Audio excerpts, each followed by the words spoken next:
Well, hello everyone, and welcome to what is a slightly sunny, slightly cloudy Silverstone, but it's a lot better than what's going on in Spa at the moment, let's just say that. Hello everyone, and welcome to the Porsche Esports Carrera Cup Deutschland here on Racebot TV and also using iRacing. My name is Connery Maddock. I'm joined as ever by the ever wonderful Mr. Paul Smith for this race at one of the most historic circuits on any motorsports calendar, certainly the most historic circuit with regards to British motorsports. I certainly can't wait to get things going here for this round of the championship, Paul. And you know, at the top of the standings, we're continuing to see this development in this rivalry between Maximilian Benecke and Diogo Pinto. It's certainly been a good fight up there at the front of the championship. I would say that they're the two now that are fighting for the championship. The others are just not quite close enough to be able to take advantage. It need some serious problems happen for Benecke and for Pinto. But yeah, it's been a tremendous championship so far.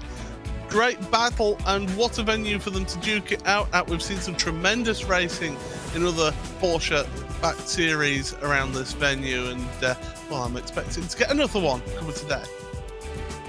Yeah, absolutely. Of course, if you're unfamiliar, we'll be heading to, of course, Silverstone Circuit, yes, but we'll be using the standard Grand Prix layout here today. Round number 5 of the championship. We are inside of those final 4 rounds of the season. Once we're done here at Silverstone, we'll head to the rescheduled Nürburgring GP race. That was meant to be round number 4, but due to the flooding in and around that area at the time, we thought it best to move the race. Red Bull Ring will be our penultimate round, and of course, the drivers and spectators and no one else apart from me knows what the race is for the final round of the season. So stay tuned for that. Announced 48 hours before the end of the race, before the start of the race, excuse me. That's on October 17th, just so happens to be my birthday as well. But heading into the latter part of the season, Paul, those are the points, those are the prizes up on the screen right at this moment. This is where really push comes to shove with regards to those top couple positions. Absolutely, and of course 2 races that are 30 minutes long, so they both get the equal points as well in terms of championship points. So yeah, there's no different point structure there, and well, €12,000, I wouldn't mind that for a few weeks worth of work. That's a good prize to win if you win the championship. But Benecke, Pinto, they'll be aimed on that one. The rest of the grid, though, they'll be looking at that 3rd place, because you look past the top 2, Dan Beats, Holtzman, Williams, Vecchio, even Lombardi as well. They're all in with a really good shout of going for that 3rd place there. It only takes one bad week, and you could have serious effect on your championship standings.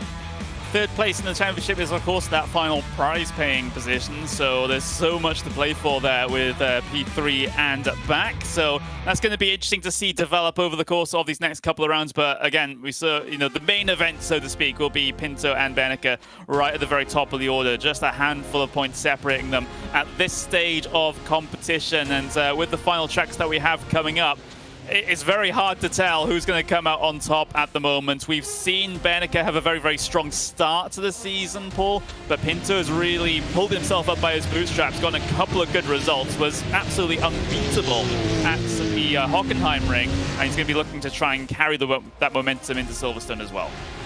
It certainly is. I mean, the thing is, the opening round of the championship, Pinto was looking strong there, had a bit of a nightmare in the 2nd race of that particular event, but then the rest of the championship is really starting coming to the fore and really looks to be a comfortable person in this car. And well, what a venerable car it is for us as well. It's served us well here, not just in this championship but on the iRacing service the last few years. So it's great to see these cars with a fixed setup, don't forget, so they're all on an equal setup. It's all about what the driver does behind the wheel. But yeah, Pinto, he has been on form. He has been really giving it some in these last few races, and we see week after week he goes for overtakes that other people wouldn't necessarily go for. He does, and he just has that sort of aggressive edge to him, which makes his driving in particular so exciting. You know, he has had some problems in the past sometimes where he's had trouble controlling that, but he has really matured as a driver over the course of 2021. So his future is certainly looking very, very bright at this point. Maybe going to be one of the big contenders heading into the next season of the Porsche Esports Super Cup, which is the Porsche sort of world championship that we hold here on iRacing, with $200,000 the prize pool. And well, he's always competitive in that series along with Bernica, but I think Pinto has really leveled up over the course of well, the first half of this year. Yeah, he's really picked up his game and become more at one with the car as well. So it really does look that Diogo has improved a lot. But you know, we can't count out his championship rival Max Bernica, because he is just a tremendous talent. He's got unbelievable skills behind the wheel, and he can really wrestle one of these cars into positions that it shouldn't be in. So he's currently fastest as Max, and looking promising for today. Of course, this is just practice. It's just them getting their final sort of get into a rhythm before qualifying starts. So times don't matter in this session, but you just know that Max will want to have that stamp of authority over Pinto going into qualifying. Yeah, he absolutely will. It's something that he certainly didn't have in qualifying at Hockenheim.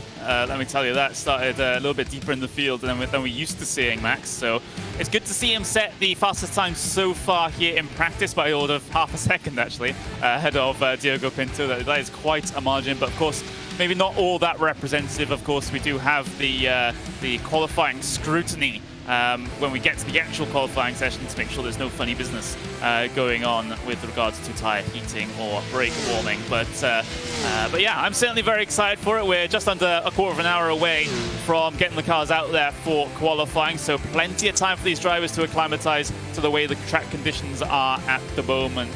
Partly cloudy conditions at the moment. Of course, we do have the dynamic weather, dynamic sky enabled for this one. 31 degrees Celsius on the track, which is not as hot as we've seen it at many tracks so far this season, Paul. Seems like, well, in true British fashion, we're a little bit, well, the weather's cooled off a little bit. Yeah, absolutely. I mean, to be fair, we are well, we're almost into September, should I say. We're only a few days away from the start of September. So, yeah, just the weather is starting to cool down a little bit, and we'll see how we go here today. But Martin Soroka, then, good to see him turning out this round of the championship, and we're currently 11th place in your warm-up, so he's certainly in a good position so far in this session, and yeah, as I say, great to see him out there for this round of the championship. Yeah, absolutely. Of course, you know, a couple of, well, first appearances up and down the field here today. Ruben Sanchez Plaza is one of them, and it seems like Hugo just read my mind as he pulls it up on the screen for you there for Nix Esports there. Fantastic little grey and orange livery on that number 9 Porsche 911 Cup car. Of course, with the recent announcement of the new Porsche 911 Cup car from iRacing, this car might be a thing of the past after this season, Paul. Could well be. By the way, that just, for whatever reason, that always makes me, that livery makes me think of AMD Ryzen. But anyway, yes, this could be very much the last season that we see this car before it gets retired. So it's been a very, very good car, not just in the simulator, but also in real world as well, in the world of full metal racing, as John Hindhaugh likes to call it. And it produces brilliant action, close fighting out there on track, and these drivers, that they've got to know this car over the years, and they've got to know how it drives and how it performs. So yeah, when we do see the new car come in on iRacing, and when we do see it get introduced into series, it'll be something new. It'll be relatively similar. You know, there's aerodynamic changes to the car. You know, there are changes to it overall, but it will be similar. in field, but those drivers will still have to adapt to how that new car performs and feels at that. And yeah, so that'll be very interesting to see, because it's not just going to affect these guys if in the event that we do get another season of this, but it also affects them when they try to get themselves into the Porsche Carrera Esports Super Cup a little bit, well, in towards 2022, of course. But by that time, the drivers would have had a good couple of months to prepare themselves for what's to come there. 10 minutes of practice left remaining. Beneke still top of the pile here in terms of the times, but I get the feeling there might be a little bit of hidden pace a little bit further back through the field as well, as drivers get themselves ready. Lots of Team Redline representation once again here in this one. Of course, you've got Beneke from that particular team. You've got Christopher Dambeat a little bit further down the field. We do, of course, also have, well, Gianni Vecchio qualified. He hasn't set a lap time in practice just yet, neither has Alexander Tiber. So the Redline complement still relatively strong heading into this round, and, well, doing all they can perhaps to, one, scrap amongst themselves for P3 in the championship, and two, make sure that the heat is off Beneke a little bit.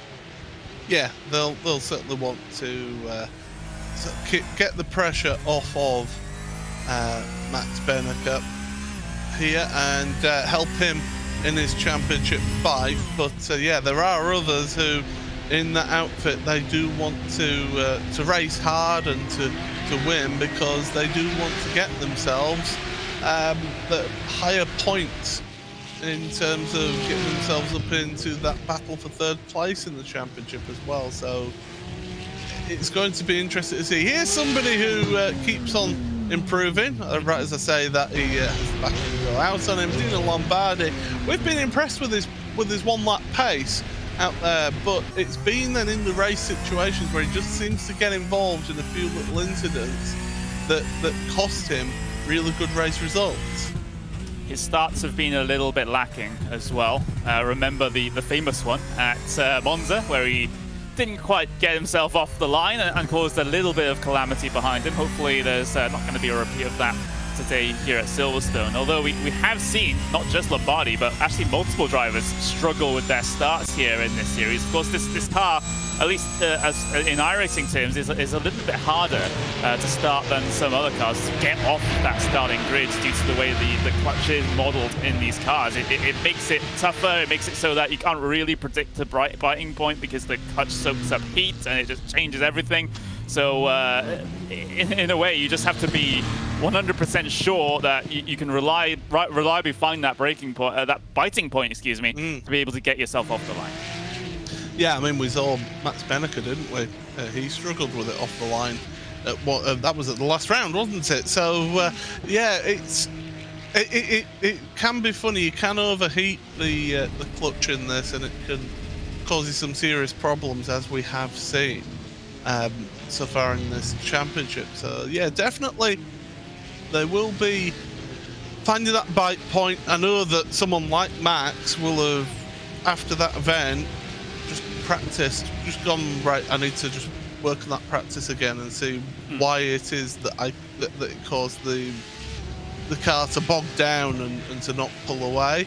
So he will have looked at that and gone over that and practiced and made changes to accommodate and to make sure that doesn't happen again. And that's what the best drivers do. If something happens that's in their control, they will work on that thing. They'll look at what happened and they will work on that thing until they get that sorted out. They will. Of course, you know, a lot of these drivers, especially the very top drivers, Beneke, Pinto in particular, of course, those guys, well, Beneke for sure considers this, you know, his job at the moment. He is a professional sim racer, you know, part of Team Redline, competing all the big championships. You know, this is one of, if not his main focus. So he does put in that time to try and learn every single little intricacy with the car, trying to perfect absolutely everything, because at his level in particular, you know, those little hundredths of a second really do matter. But at the moment, quite a wide spread though in terms of the practice times for the moment. Hello everyone joining us due to the fact that, of course, the very famous race going on at Spa at the moment, currently still unable to get itself started due to weather. And of course, we do have, with that recent announcement, Paul, from iRacing in one of the charity streams that they did a good couple of weeks ago, that rain is indeed coming to iRacing, but hopefully not enough that we won't be able to start races. Yeah, a certain somebody in this commentary box, and it wasn't me, was getting a little bit overexcited about that that talk that we had on that particular broadcast. But yeah, we are going to be getting that inclemental weather coming into the sim, and yeah, if it's at the point where it's undrivable, I don't think that they will go to that extreme. But you know, you will see varying conditions out there, and you can guarantee that somebody somewhere, as soon as that becomes a feature, will just turn the rain fully up and the track conditions are fully wet, and just immediately host that session in the private sessions and give it some. Now we are getting a look at a couple of our drivers as well, who are sending us their view and of them at the wheel. And Antonio, thank you very much, because Antonio Galdino showing us what it's like going through, and he's not particularly happy about that driver he's just gone past. Yeah, of course, one of the new drivers in this series as well, so you know, continuing to acclimatise to the racing and already getting a little frustrated at a couple of other drivers, so I'm guessing he's really getting into it at this point. Oh! Big smile on his face. He's made a mistake. He realised it, yeah. I suspect that if he does that in the race, he won't be having that same reaction. Yeah, I somehow think that as well, but great to see that he's enjoying himself out there. Of course, for a lot of these new drivers in particular, you know, this isn't really about scoring prize money at the end, because you know, joining at this point in the season, halfway done, there's no way you're going to be able to get yourself inside of the top 3 to be able to score those prizes. It's all about, you know, just getting the experience of racing with some of the fastest Porsche drivers in Europe here on iRacing, and seeing how you stack up against them and to have a decent race. So you know, that's what those guys are aiming for. Just to have a good experience, and it's good to see that Antonio's having a good experience here in practice at the moment. And why not? Why not enter a championship like this? Yes, you may not have a chance of winning a prize money or anything like that, but you know, why not enter a championship? See how you stack up against some of the best sim racers in Europe, and see where you stand. It's a tremendous learning opportunity for you as well, because you know, these races, generally you have some big packs to start with. Not a lot of people are used to racing in packs on road courses. The oval community will be there saying, well, we're used to racing in packs. Yes, but that's on the oval side of things. On road courses, it's very rare to be in a championship where you've got big packs of cars together, all fighting it out, and it will give you that extra experience, that racecraft, learning to recognise, okay, if I make a move here, I'll maybe get a move on the car in front of me, but the car behind me might make a move as well on me. It's Daniel Muth, one of our users in VR. So he finds that VR actually benefits him and helps him with his racing and adds to his immersion as well. Yeah, absolutely. I've been lucky enough to try iRacing in VR, and it does give you a whole different appreciation of just sim racing in general. You know, it's definitely a different perspective. You know, just sort of sitting in the car rather than just sort of sitting. Can I just point out, he's gone for the HRT approach of the former Formula One team HRT, who literally at Silverstone had the wording of your sponsor here and that. So he's taking that approach. So yeah, doff of the cap to you, Daniel. That's good to see. Yeah, go sponsor Daniel. Help support him with his sim racing career. I love that. That's gold right there. Absolutely fantastic stuff. But Like I was saying about the VR, though, it is a completely different experience when you strap that headset on your face. You know, it places you in the car. Of course, you don't. You know, if you don't have a motion rig, you don't have the G forces or the feeling or anything like that. But you know, it does get pretty close, and also you have the benefit of being able to look to your side as well without having to press a button. Of course, even those on triple mods sometimes struggle to see in their absolute peripheries. So yeah, if you ever get the chance to do it, you know, any sim, not just iRacing, to have a go in VR, I would totally recommend it. Can I just age myself here and point out that it wasn't a racing sim, but the last time I used any VR whatsoever was in 1992. So yes, I haven't had the opportunity to use VR in iRacing yet, so I will have to try that out at some point. Next time I'm up there, I'll ask if I can visit, and I'll bring my VR headset so you can try it. Deal? Oh, I don't know, I'm a Yorkshireman. I don't like change. I guess we'll have to wait and see. But we don't have to wait anymore for qualifying, because that has now started. So drivers will get themselves 10 minutes to complete a maximum of 3 flying laps here at Silverstone. Of course, you know, they'll be able to use this outlap to their advantage to try and get the tires up to temperatures and pressures, but after that, all those laps will hopefully be timed. But of course, you can get your lap deleted if you score yourself an off-track pole, which at this track, maybe not too much of an issue compared to some other tracks that we've seen, but it's always a lingering thought, especially at places like the outside of the exit of Copse Corner. Yeah, exit of Copse Corner through Maggots and Beckett's as well is a place where you can pick up those off-track penalties as well.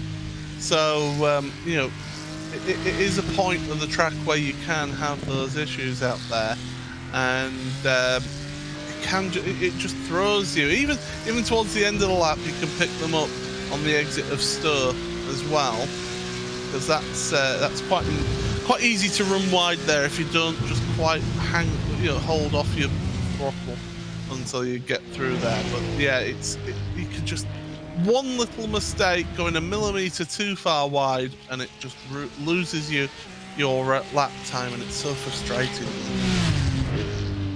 It really does. There's Martin Sirotec in the race gear Porsche, continuing on his outlap here as he heads his way through that very famous Maggots and Beckett section, leading straight onto the hangar straight, where a lot of the slipstreaming will be happening today to be able to make those moves happen down in towards Stowe.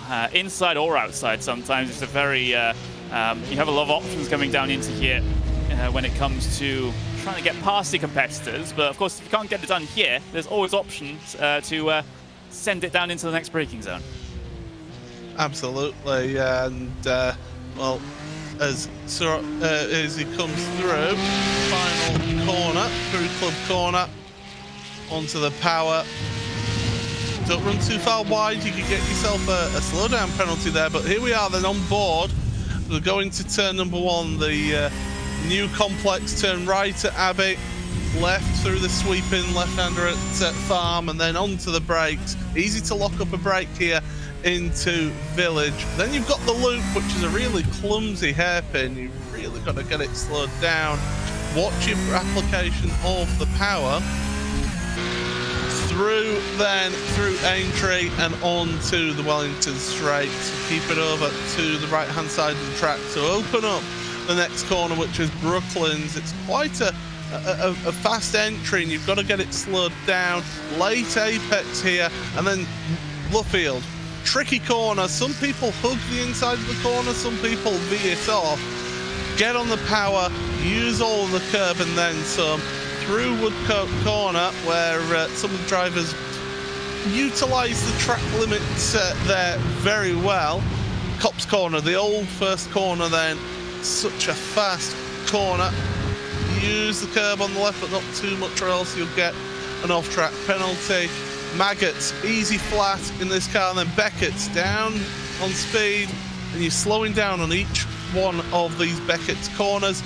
Watch your line through the right-hander here, you can get a slow-down penalty there. Chapel, the left-hander that takes you onto the hangar straight. You want to carry as much speed as possible through there. As Connery mentioned, you use that slipstream down the straight here to try and get a move done, and then stir. Not the longest of braking zones, a long sweeping right-hander. Careful of the curb on the left-hand side because it comes out at you. Get over to the right-hand side for the Veil into the left-hander, and then the right-hander, double apex right-hander at club corner. Suratek then. After Suratek, what can he do lap time-wise? 2:03.3. Well, that's immediately been beaten by Dino Lombardi, but not a bad lap.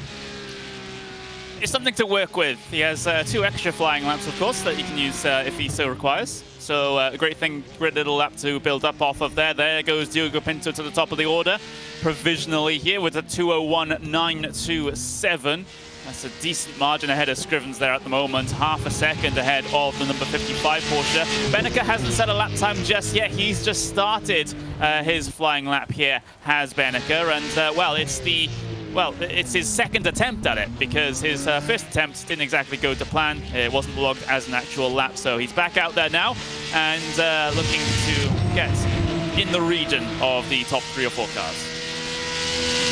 And we mentioned it, didn't we? If you get a line wrong and just get wide a little bit through Cops or even through here as well at Brooklands, get yourself a 1x and you've invalidated your lap, and all of a sudden you're putting the pressure on yourself. We saw how at Hockenheim, Beneke didn't have the best of qualifying under his sort of high standards, and well, he'll be looking to make amends for that. But right now, he needs to just drive a little bit within himself just to try and get a fast lap here that is counted towards qualifying. Yeah, so never the position you want to be in, having your first lap invalidated for, off tracks, or you just, just couldn't put the time down. But Beneke, been in this position before, he knows how to deal with it. So going hell for leather on this second attempt at a flying lap. He will get another attempt, by the way, at the end of this session. Continues on, but for the number 11 championship contender at the moment, of course, was leading in the championship up until this point, but Pinto was able to get ahead of him after the races at Hockenheim. So Beneke on the back foot at the moment in the championship, but looking to get back ahead here today at Silverstone. Through the Vale chicane he comes, through towards Club Corner now. What's the lap time going to be for Maximilian Beneke across the line? It is a 2:01.795, and that is pole position provisionally for the German in the 11. But the thing is, now he won't really be able to try and push on for a third lap because he will have used the best of those tyres. Diogo Pinto elected to stop, take a fresh set of tyres, and this will be his final lap, his final qualification lap attempt here in this one to try and get ahead of Beneke. He needs to find a 10.5 out there. He does, and well, we should never doubt Diogo Pinto. His fastest qualifying time so far was just 100th of a second, or even less than that, faster than his fastest practice time here. So maybe there is a little bit of a window to work with here for Diogo Pinto to just go that little bit faster here in this one. Hopefully, he'll be able to challenge Maximilian Beneke for that pole position for the moment. No one else behind really all that close. You can count Dan Beats potentially in it, but he's done in terms of qualifying at the moment. He's already taken the toe back to pit lane, so Dan Beats will remain in third for the moment. Same with Tiba, he's on towards the pit lane as well. David Williams is still out there on a flying lap. I don't know whether he'll be able to get back to the line. Actually, he will be able to get back to the line, will David Williams. So potential movement here inside the top couple positions. Diogo Pinto through Cop's corner, careful with the off track out there. Looking like a tidy lap so far, though, for the 1-2-1. Oh, uses all of the curb through maggots. It's not always preferable there because you have got a sausage curb on there which can push you wide through Beckett's. He is giving it absolutely everything on this lap. Can he improve, though? That is the key here. I'm just looking here. I think he may have done a personal best sector just now. So I have to wait and see whether he can top Max Benneker into these final few corners? Well, we are just moments away from finding out. See if Pinto can get himself up into pole position. One more corner to go here in qualifying for your championship leader. Across the line he comes, and what's the lap time going to be? It's a 2:01.946, which is simply not enough for Diogo Pinto. He will start front row for the moment, unless anyone else behind has anything to say about it. Alexander Tiber is out there. He won't be able to get back to the line, but Dambeats is still out there and potentially able to gain a couple more hundredths of a second to surpass Pinto for P2, but I already see he's already backing out towards Stowe. Yeah, he's not bothering. He's just going to take a fresh look and possibly just try a couple of practice starts before here. But yeah, because it is lone qualifying, once that clock strikes 0, that is the end of your lap. So you won't be able to finish the lap if you've started it and the clock strikes 0. So yeah, really intriguing that our two championship protagonists on the front row of the grid here. That sets us up for an absolutely fantastic race number 1. This is what the grid looks like for the first race here at Silverstone. It is second place in the championship, but P1 on the starting grid for Maximilian Benneker with a fantastic 2:01.795 to put him in that position. Championship leader Diogo Pinto on that front row as well, so I wonder what's going to happen between these two, especially on the opening couple of laps of the race. Christopher Dambeats and Alexander Tiber will make it a red line at P3 and 4 for row number 2. Got David Williams with a good qualifying up into P5 for Viresco Anderson Sports with Dino Lombardi, Leo Racing Team in 6th. Ricardo Ferreira in P7 for our large competition with Dylan Scrivens' Urano Esports car in P8. Carlos Dieguez in P9 with Tobias Grundskotter for Impulse in 10th. Gael Valero in 11th with Lucas Podasta rounding out the top 12 cars here for race number 1. Adam Volkovich will start in P13 with Matthias Siebels in 14th, Mike Wagner in 15th with Thomas Schmidt in P16. Lucas Lang starts 17th with Mario Velgut in P18. Simon Amosa starts 19th with Daniel Muth in 20th, and then those outside the top 20, Martin Sirotek, Nicholas Denela, Albano Mora, and Lucas Lippert to bring things down to P24. Then those towards the very back, Nico Vizigby, Ruben Plaza, got Reina Gise, Antonio Galdano, Gianni Vecchio starting from P29. He wasn't able to put himself a lap in here. That's why he's starting at the very back. And Luis Tarifa, similar situation for the 23. He will start at the very back of the grid. So the back row did not set themselves times in qualifying. They'll have to try and work their way through the field here today. Look at that complement of cars on the starting grid here at Silverstone to go racing for 30 minutes. And then we'll have another 30-minute race directly after that one. We're pleased you could join us here in the Porsche Esports Carrera Cup Deutschland for this round at Silverstone. It gets itself underway now as Benneker gets a very good launch from green number 1. He will lead them down in towards turn number 1 for the first time. Bit of a scrap going on behind though, involving David Williams with Dino Lombardi looking to try and improve position early on here. He'll look towards the inside then for this first sector. 3 wide here to the right hand. There's contact behind actually. Tiber is around and has caused a huge scatter. And that is what I was fearing would happen. We've got a car up and over as well. Yeah, number of cars having issues through through turns 3 and 4, and yeah, unfortunately that's known to be an issue as another car losing it on the exit of Aintree there. But what a start though from Benneker and also Christopher Dambeats to be able to jump Pinto. That was crucial, I feel, for Benneker. Now what Benneker needs is to have his teammate hold Pinto up for him. Yeah, absolutely. And, well, a little bit of a chaotic start here today in race number 1, taking out a good couple of competitors. We'll get the full damage report in just a little while's time. But here's the very front of the field with Diogo Pinto, of course, losing a position there to Christopher Dambeats on the start. And, well, that's not ideal if you're that championship leader at the moment, having that red line, Porsche 24 driven by a red line car ahead of you. But Dougal Pinto getting the slipstream now down towards Stowe. Let's see if there's any response from Dan Beats. Dan Beats continues with a normal racing line, allows Pinto to dive down the inside at Stowe. Can he get that car stopped as Dan Beats looks for the move underneath? But he's not successful at that. There's still potentially a run down in towards Vale here. Let's see if Pinto's able to hold on. Yes, he can. What a great move from Pinto. Aggressive as we are used to coming from him. You can see Pinto just working the brakes through the middle of Stowe as well, just to get it whirred up there and held his apex, because the last thing he wanted was to allow Dan Beats to cut back under once again. So got tremendous action going on so far. One of those cars that were involved in that lap one shenanigans, Dino Lombardi, who had an awful start to the race. He was the one that actually went up and over in all of that. I'm sure we'll get a look at that in a little bit.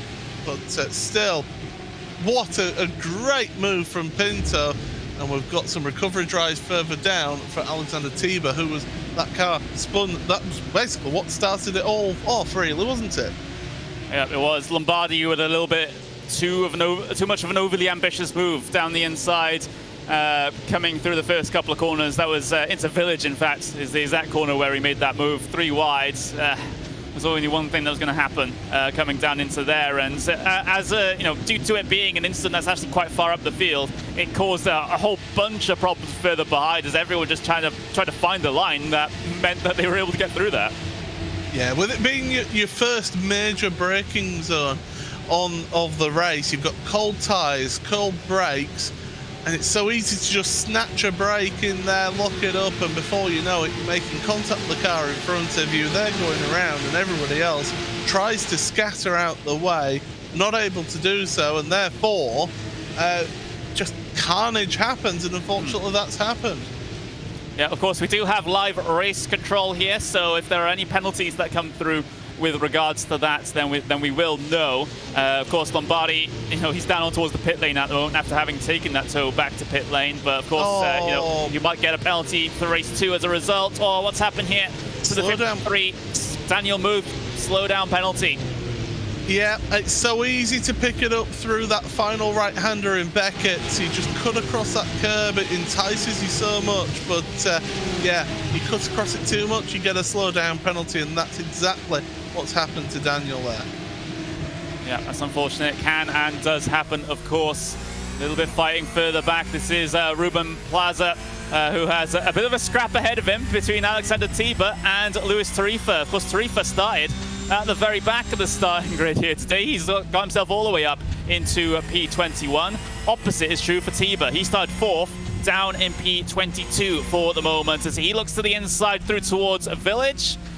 Plaza being our cameraman for the moment as they go side by side through the first sector. Tarifa on the inside, just about able to squeeze ahead. Here comes the up and under for Tiber as he's looking down the inside onto the Wellington straight. Got to be careful. Oh, Tarifa out into the grass slightly as they'll be neck and neck down into, well, they won't be because Tiber just getting himself ahead, and Tarifa actually, did he get a slowdown penalty for that? No, I don't think he got a slowdown penalty, but because he went onto the grass, he would have had to have backed off the throttle, and that loses you that momentum all the way down the Wellington straight. Doesn't matter how hard you or how quick you get back onto the throttle, you just lose that advantage all the way down the straight, and that allows the others to get by. So that's why you saw Ruben Plaza move past as well on Luis Tarifa. All right, so that answers that then. A little bit of an action-packed first 5 minutes of this event, but the order right now, Beneke leads from Pinto, from Dan Beats, from Williams, from Ferreira. That's the top 5 cars. Having a look at sort of relatively big movers and shakers over the course of this event. Gianni Vecchio from P29 resides in 14th at the moment, and he's looking to get 13th away from Lucas Lang imminently here. And in fact, he has gone by already in towards Stowe Corner. So fantastic stuff from Vecchio. There's the view at the very front between Beneke and Pinto. And Pinto certainly not letting Beneke get away at the very front of the field. Here's the replay of the start as Lombardi. Yeah, every day of the week, Lombardi's going to get the blame for that one. Yeah, that was ambitious from Lombardi, and just very little. I mean, he was holding his brakes, but there's very little when you've got so many cars going into one space.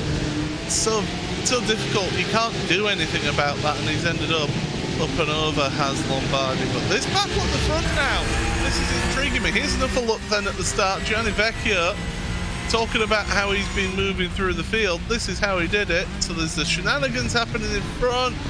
Oh, he got caught up with one of the cars just trying to take avoiding action. Unfortunately, there's yet more avoiding action needed to be taken there as well by Gianni. There's very little, when a situation like that happens, you've just got to hope and pray that the line you take and the avoiding action you take doesn't actually end up involving anybody else, as much as you will be looking around and trying to see if anybody else is getting involved here. There's Plaza's point of view, and look at that, nicely separated for him. Comes around the next corner. Oh, no, there's a car in the middle of the road. Let's go. Nicely done. Oh, there's a car slow there. Do I take advantage of it? No, but there's three other cars trying to get into it, and he's not at fault for that contact there. That car was already helped around. So, yeah, multiple issues on that opening lap, but we're settled in now, Connery, I would say, and we're into the rhythm of this race. Yeah, I think so too. With 22 minutes left to go, still the vast majority of the race left to run here, but we're setting up for a pretty good final 22 minutes of the race, because we have this ever-lingering battle at the very front, not just for the race lead, but this is for the championship as well, remember. These two just a handful of points away from each other at the very top of the standings. This might be one of the decisive races when push comes to shove, but we will have to watch and wait and continue on. I did see Dan Beats actually get a huge, well, not a huge slide, but a pretty big slide there going out of turn number 1. He's trying to keep tabs on these leaders at the moment, but I think his main priority is actually keeping David Williams behind him for the moment.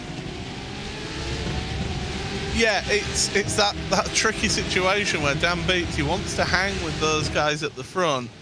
These two have just been so good this season, and well, Williams, he had an awful start to the season, but he's really picked up the second half of the season here, and yeah, definitely he has been doing well in his last few rounds, and he's sniffing a podium here. Is David? He wants to get involved in this one and try and get himself a podium. He does. I mean, he's had a bit of an up and down season. He's always been in and around that sort of top 5 mark, though. Continuing on pretty well here today. Started in 5th, now up into 4th place. So looks pretty good for the VRS Carrera Sim Sports driver in this race. Of course, the only VRS Carrera Sim Sports driver in this race. They, of course, you know, they have focuses elsewhere, I do believe. But for David Williams, he's focused on this race, and he's focused on that car ahead of him of Christopher Dambeats, who is slightly pulling a gap on him at the moment. Yeah, he certainly is slightly pulling away now. I can actually see we've got a drive-through penalty for the number 21 for a contact. So yeah, that's Mario Velgut getting a penalty, drive-through penalty from the stewards. So the race stewards have been looking through things and deciding that penalties need to be given. But look at that, David Williams at the wheel, working the wheel. He's looking at his timing, looking at his information. He'll have a spotter there in his ear, in his headset, just telling him what the situation is, where they are, how things are. You can overuse the tyres at the start of the race in this car, and you can be paying for it towards the end of the race. As here comes Velgut for his drive-through penalty. But yeah, as I say, you can overuse those tyres at the start of a race, and I think maybe that's what Pinto has done, just to try and draw himself into second place and then get with Benneker. Whereas now he's with Benneker, he's just calmed down, he's not taking the life out of the tyres, and he's thinking that longer game here. He doesn't need to do anything silly, does Pinto at the front, but Gal Valero, great drive so far, looking for 7th place, and he's looking to get that as well. Yeah, he is. So a little bit of an intriguing battle going on back here. involving Valero, Grundkotter, Wagner, all three in a line. Let's see if they can get some shuffling going, maybe on the way down in towards Stowe, if one of these drivers can get themselves a run through this very fast and very exhilarating Maggots and Beckett section. Grundkotter in the middle for the moment in the 2-1-2 Porsche, but he'll get the slipstream and maybe the run out of Chapel. He's got a little bit sketchy coming through there. Valero trying to break the draft in the very front of this pack. I think he'll be safe on the way down in towards Stowe unless there's a big almighty lunge. Grundkotter is thinking about it, and in fact Valero might have overcommitted a little bit to Stowe, and now it might give a chance for Grundkotter to be able to get the run out of the corner and make a move down in towards Vale, but that move is not going to be, well, attempted by Grundkotter in this one. Still over half the race to go. Yeah, you don't make that move there at that point. It's not really on there, but good to see. By the way, Gino Lombardi did get found at fault for that contact that kicked it all off in turn 3, and has given a 5-second penalty. You might be thinking, if you're watching this, and thinking, well, what's the point in giving somebody who's retired a 5-second penalty? It's the driver license points that they accumulate, which is what will be added. That's the crucial thing. Is there's a nice move from Wagner behind the man that we've been looking at, but Grundkotter is getting that back. So great little dice here. A lot of respect given by the drivers as well. No contact through that entire sequence, but great planning there for Grundkotter to be able to be aware of the overcommitment from Wagner, so he's able to get the cut back underneath. Fantastic bit of driving from the 2-1-2 car. Coming up towards that halfway point at this stage. It's, after that initial craziness that was the first lap, you were quite right in mentioning, Paul, that things have calmed down and settled into a rhythm at this point. I have to wonder, though, at the very front, what's the plan here for Diogo Pinto? He's taking it very patiently at the moment, and, well, this is kind of what won him the... Well, I was going to say won him the first race there at Imola, but of course that got taken away from him after the fact. But let's see if he's able to make the move down in towards Stowe. He's going to go now. He's not going to wait around. He's going to look to try and carry the momentum around the outside. Beneke looking for the traction, struggling for traction on the inside as he gets a little bit of a slide, but he's able to slide up ahead of Diogo Pinto. Now Pinto looking to take the wide arc into the first apex of the Vale. Beneke defending very well at this stage, keeps himself ahead as they head their way across the line to complete yet another lap here at Silverstone. But that's the first shot fired there by Pinto. Yeah, Pinto's showing his intentions now, isn't he? He wants to get back past the championship lead. It's not actually much between them going into this round, so he wants to try and just be able to pull forward. I mean, you look at it, it's only, what, an 8-point lead that they've got in the championship, and when you consider it's 5 points difference here between first and second place. So Pinto wants to get ahead. He wants to pull that out to a 13-point lead in the championship, whereas Beneke, he'll want to stay ahead of Pinto, and he'll want to get it down to a 3-point lead heading into the second race of today. Yeah, so, it's all those little differences, those little margins when it comes to championships here. Look how close Pinto is following through the middle of Luffield there. Not giving Beneke an inch to breathe, really, is he? As we'll see the battle on the right-hand side of your screen, involving the 222. That's Lucas Lippert and Alexander Tiber, who are fighting for position there down in the 16th place. Both of those, well, Lippert getting some good positions from the very back of the field, and Tiber, of course, on that recovery drive as well. So lots of places to look at for action here as those two still go side by side on the right-hand side of the screen. Then they're going to go door-to-door through Cops. This can be very dangerous.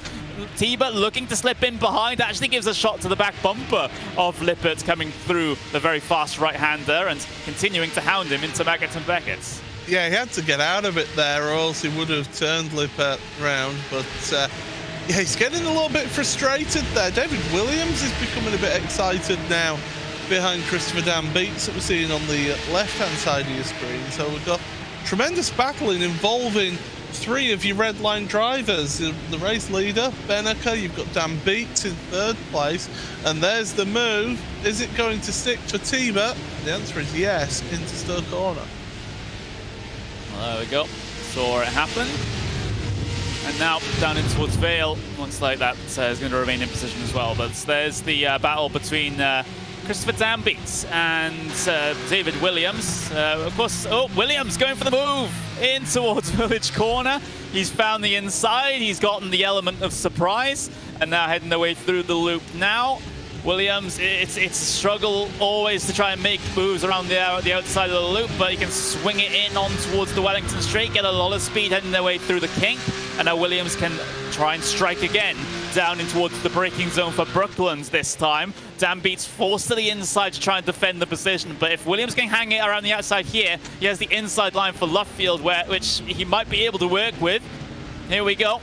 Through the field they come. Williams with the inside line, looking to get the power down. It's sometimes a bit of a struggle here in these cars. No traction control to rely on, of course. And now Christopher Dambeats, due to coming off the corner just that little bit higher and wider, does have a little bit of speed down the old pit straight towards Cops, but nothing, he can't do anything with it.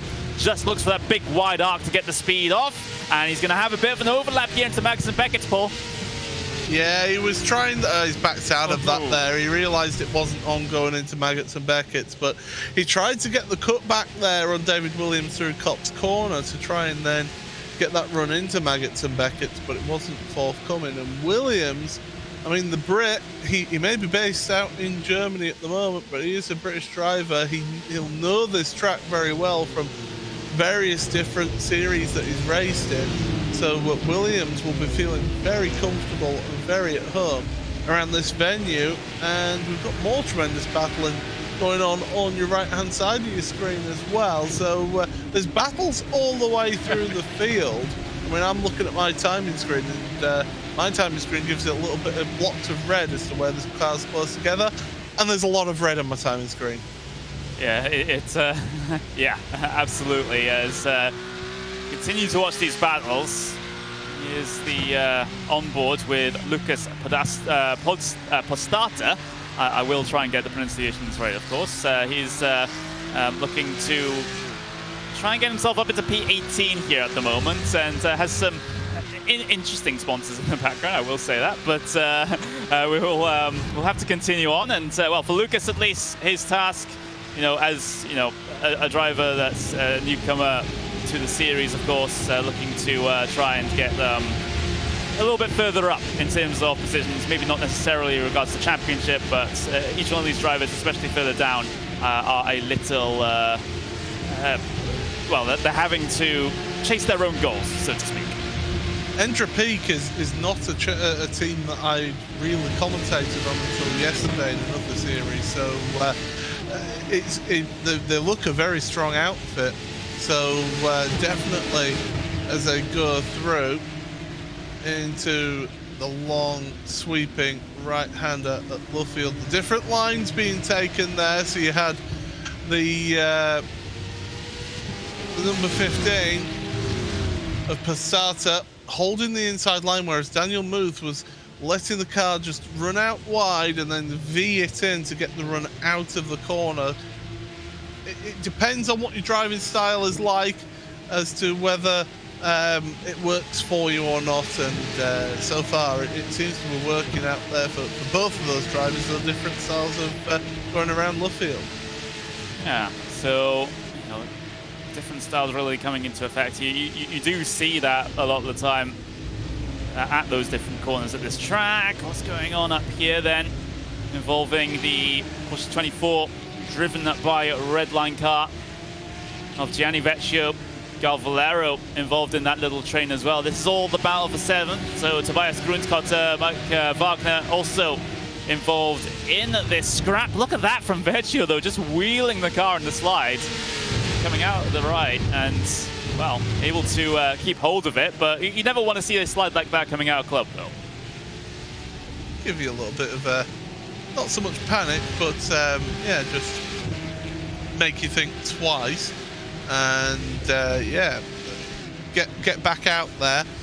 So yeah, he's out at the front of that group now. Vecchio's done a tremendous job moving through the field, it must be said, up into 7th place, but now he's got a bit of a gap now of about 5 seconds between him and Dylan Scrivens. Scrivens, by the way, had an awful start, an awful getaway from the grid. But because of the instance that happened in turns 3 and 4, was able to then get most of those positions back, and in fact has gained 2 positions in this race from where he started. So a negative turned into a positive for him out there, and he finds himself in 6th place. But yeah, Gianni Vecchio holding on in front of Valero, Grunkotter, Wagner, and Vulkovic also is trying to get on with this train of cars. Let's see if he's able to. Potential for a decent scrap here amongst all 4 drivers for 7th place at the moment. Vecchio has been doing a very good job, and well, we've got a battle for the race lead on. All of a sudden, Beneke on the outside here as though trying to keep Pinto behind him. Pinto not successful in the past that time around, looking for the brakes around the outside at the Vale. Again, not a move that tends to happen, and Beneke is able to hold on once again. And now as we get into the final handful of minutes of this race, when does the desperation start to set in for Diogo Pinto? He knows how close this championship is. A point swing of a handful either way could give one driver or the other a championship. Yeah, every point matters here. But the thing is, both of these drivers know that if either one, you know, if Pinto makes a move and it doesn't pan out and he ends up getting a penalty which drops him down the order or even damages his car and he ends up out of the race, he knows that will be worse than finishing 2nd place. So he's not going to do anything silly out there, but he's also wanting to try and get a mistake out of Beneke. But we've seen time and again how difficult it is to get a mistake out of Beneke out there on track. So yes, they need to push hard, but they also need to think that championship. They do. You've got to think about the bigger picture here in these ones. You know, yes, it is a fight between the 2 championship contenders, and like I said, a couple of points could be the difference at the end of the season, of course. You know, we are in the second half of the season now, so that's going to arrive sooner than you think. But like you said, an incident at this point might be a bit of a cause for concern, especially considering you want to keep your penalty points on your license as low as possible heading into the final couple of rounds. Oh yeah, the last thing you want to do is get a penalty point that would then, or you know, a few penalty points that would then take you over the limit, over the threshold, and get a qualifying ban, for example. So yeah, you definitely want to be careful with that as well. So Pinto, he needs to have that controlled aggression right now. Yes, he's an exciting driver to watch, and he does have that aggression, but he needs to channel that in the right way and be controlled about it. And at the moment, that's what's looking like is happening out there.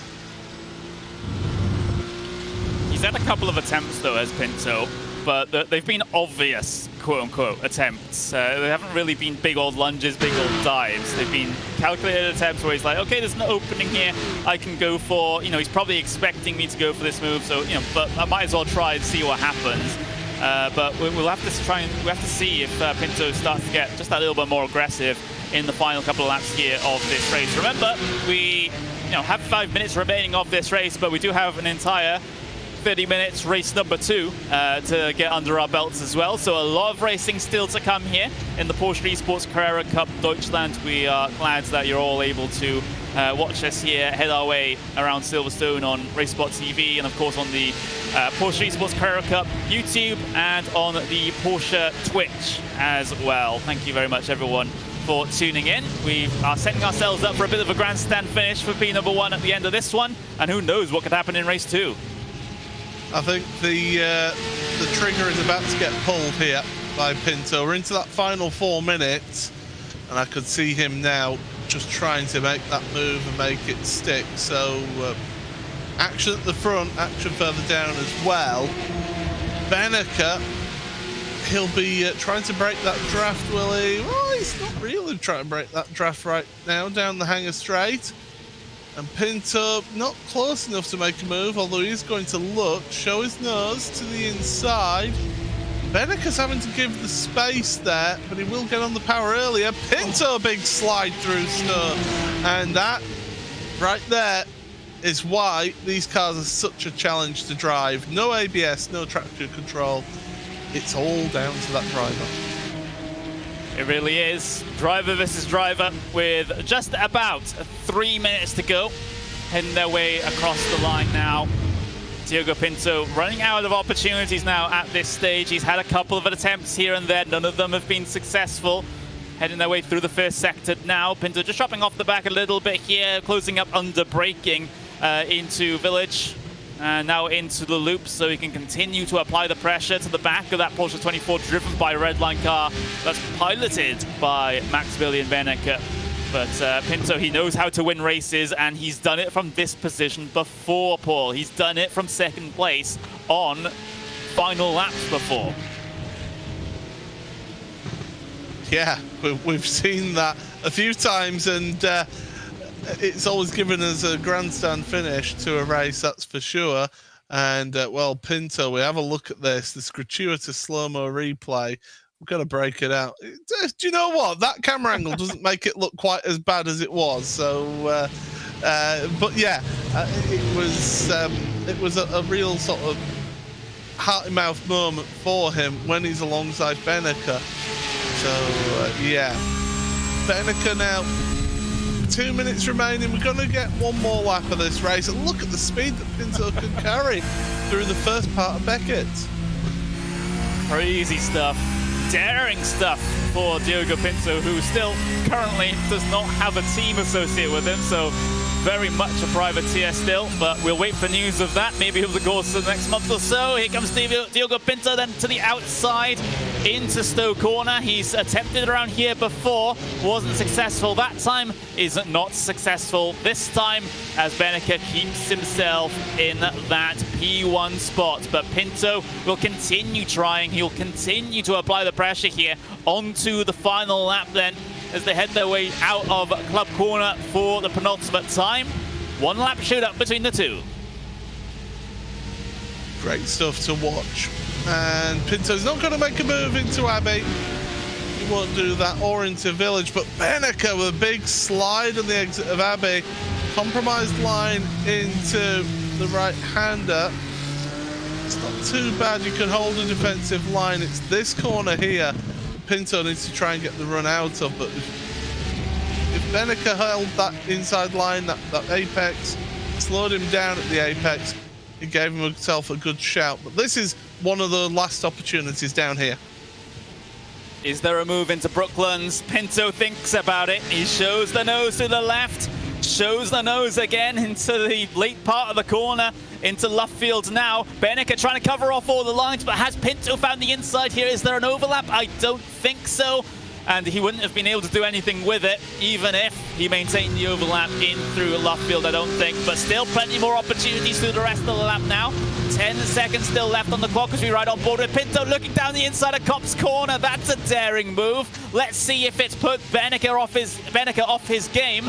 Looks like he's okay through Cop's Corner, but now into Maggots and Beckett's. This is where Pinto has been so aggressive with those apexes. Will continue to do so again on this final lap. Again, he's done it from this position before, multiple times over the course of this season, from second place into first on the final lap. But a slide through Chapel is not going to help his run down in towards Stowe Corner. You might have to save a Pinto now. That Vale might be the last opportunity that he's going to have to try and get past. Benneke needs to be pitch perfect now coming up towards this final sector if he's going to take this race 1 win at the Silverstone Grand Prix circuit. Pinto shows the nose. He doesn't have the speed into Vale at all. It looks like Benneke is going to come away with this one. Pinto can follow as close as he likes, but the championship leader will finish in P2, and Benneke picks up a race win here at Silverstone for race 1.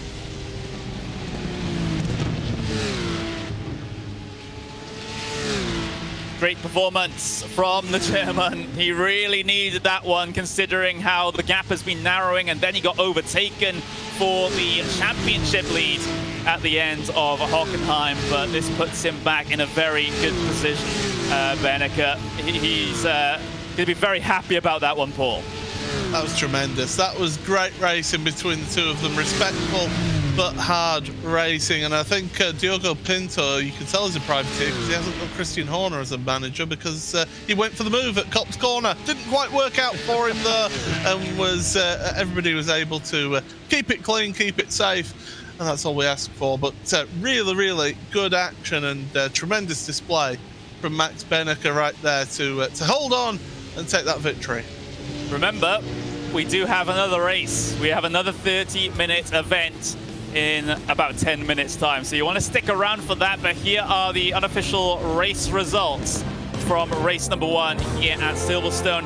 Maximilian Benneker wins by just under 2.5 tenths of a second back to Diogo Pinto. The championship battle continues to get oh so much more complex between those two. David Williams gets himself on the podium. Fantastic finish for the VRS Carrera Sim Sports driver, with Christopher Dambeat in P4. Ricardo Ferreira, great finish. Top 5 for the Arnage competition. Number 13 car with Dylan Scribbins getting a P6 here today. And Gianni Vecchio from the back row of the starting grid gets himself up into 7th. What a performance from the number 70 driver. Valero in P8 with Grunskotter in 9th, and Mike Wagner rounds out the top 10. And then you see those inside the top 20. Vilkovic, Schmidt, Siebels, Lang, Tieber having a poor start, having to recover over the course of that race. Lippert in 16th. You got Vizcapi in 17th, Daniel Muth in 18th, Podstata in P19, and Tarifa rounds out the top 20. And then those drivers at the very tail end of the field, and of course the start of the retirements as well. You can see down there Dino Lombardi out very, very early in this one after being the cause of the pileup, coming in towards coming in through that first sector. Yeah, that's it was certainly those 3 out straight away, and Denela did lose out. I can tell you the 105, who did finish in 23rd, did get a 5-second penalty, but that will not affect his race result there. So that's exactly where he finishes. But yes, really, really good race, and you can see the launch from Pinto wasn't as good as Dan Beeks from the second row of the grid, and then the run through down towards turn number 3. This is where Lombardi locks up that brake. It's just a bit ambitious. Tap, they both go around, and then just all sorts of carnage happens as everybody goes left and right.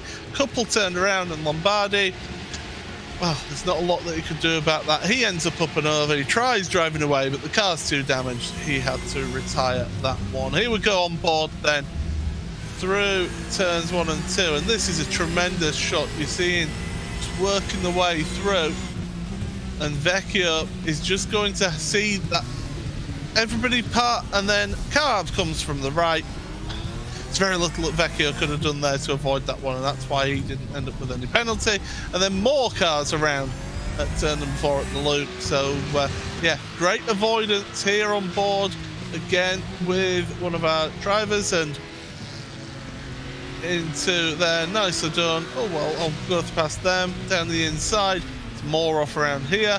I'll go around the outside of them as well. Great avoiding skills, and then watch as actually we'll cut away to another view, the overhead shot, and this is what we're going to see is the back end of that. There was 4 going into 1, and it was, yeah, the 21 just caused that one, just tried to pile drive into it, didn't pan out, and yeah, multiple. And then the tail end of that is the 21 gets turned.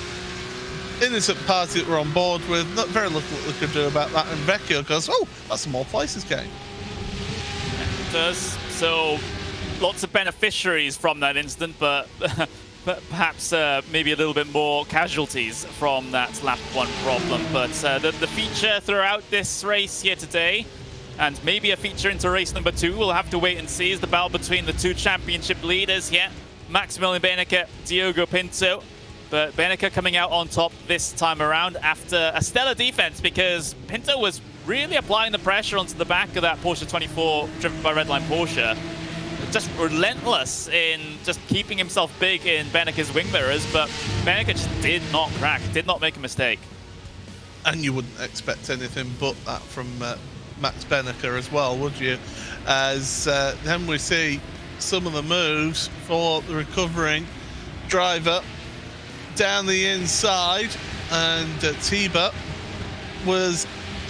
took a while to make this move and make it stick, because the 222 was not giving that up. Lucas Lippert did a tremendous job to hang on as long as he did into Brooklands. Then you'll see it through Luffield. They'll be side by side as well through Woodcote into Copse. And yeah, Tiba just was made to work for this move, and it was tremendous to watch. And in fact, eventually it was getting down to Stowe Corner where the move was made, and Lippert had no response to that.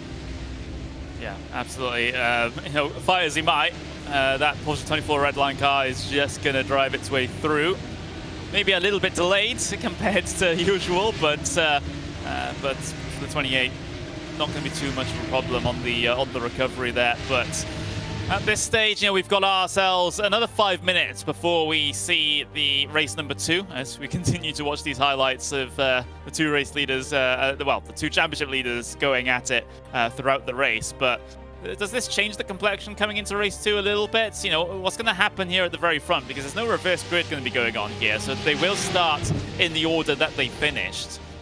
So Benneker, of course, pole position, Pinto P2, Williams P3, Dan Beats P4 for the starts. You know, is Pinto looking to try and get a good early going here? Because, you know, he obviously wasn't able to get it done late on in the race. I think Pinto, he seems to, once he gets his tyres into a window at the start, he seems to really pick up and able to fight on. So he's able to switch his tyres on early. And that's what we saw with his move early on at the end of lap 1, lap 2. So he can do that, but he needs to make that move as quickly as possible and try and walk away from Max Benneker to try and mitigate what has happened here today in this first race. But of course, second race, you could have a bad start again. I mean, we saw it again, Dylan Scrivens. Terrible start, get away from the grid. He was the latest victim of overheating that clutch and bogging down at the start. So Pinto and Benneker will be trying to get away clean and trying to make the worst of this one, because if Benneker can get the win, that puts him back to the lead of the championship by a couple of points. If Pinto can get the win here and Benneker finish second, well, we're back to where we were at the start of this event, and the whole event was pointless. I wouldn't say it's totally pointless. I don't know what to say about that, to be honest. But you know, it gives us just that little bit more to talk about. Maybe coming into the final couple of rounds of the season, we can go on and on about how close these guys are together in terms of pace here today. It hasn't always been like that, though, Paul. We saw at Hockenheim in particular, where Pinto was just untouchable. He got good starts. You know, that's kind of all you need, especially when you have that race pace to rely on just to pull away from the rest of the field, and he just did. Like, no one else was able to match him in clear air. Yeah, he really showed his class at Hockenheim, and it just all seemed to work for him there, whereas Benneker didn't have the best opening race, getting that bogged down at the start. So yeah, Pinto has the ability. We know that he has the ability, but there's still a second race here today, and then 3 more rounds of the championship. So it's not desperation that's needed. Think of the championship. Think of the long game. If we're into the final round of the championship and it's all on the line, then yes, make those desperation moves, make those lunges. But right now, he doesn't need to get involved in any incidents, does Pinto or Benneker either. Yeah, I certainly agree with that one. The long game is the most important one, and like I said during the broadcast, you know, when you factor in penalty points and things like that, you can't be having a qualifying ban for the last round of the season potentially. You know, if it gets to that point, that's going to really put you up against it with regards to getting any sort of result out of that particular race. So they do have to be very, very careful. So far, it has been very respectful, though. I got to say that. Yes. Pinto has gone for these lunges here and there, but they're calculated lunges. They're not too dangerous, and Beneke has given them the space when they happened as well. So they've been very, very respectful in amongst each other, and they have been previously as well. I don't see why that can't continue now into race 2 and into the final couple of rounds of the season. We are just a handful of minutes away from getting race 2 underway, though, so you don't have to wait too long to get yourself some racing action here today. And, well, same could not be said for some other real-life series. Well, I mean, it doesn't rain on race spot. There's no rain delays for us, so yeah, we've had some tremendous action, and yeah, with a minute to go, David Williams, I want to point him out. He had a really, really good race, got himself onto the podium there. Solid move from him to get into 3rd place. So yeah, David Williams, he's going to be a little bit of a dark horse out there, and really try and push on and get a good result here. Who knows? You know, he might see himself get himself a podium position again, or even get himself to the top of the standings in this second race. Yeah, I'd certainly be very excited to see a very accomplished driver. Very, I see David Williams as a very, he is a very solid driver, but he's one of the more consistent drivers, I would say. He's not really a massive risk taker, is he, Paul? You know, he doesn't go for these lunges. He doesn't, you know, go for optimistic moves. He's a very consistent. When you see him in a position, he's tending to just stay in that position, in some sense. Very good defender, I will say that, but maybe lacks a little bit of go-forward attitude.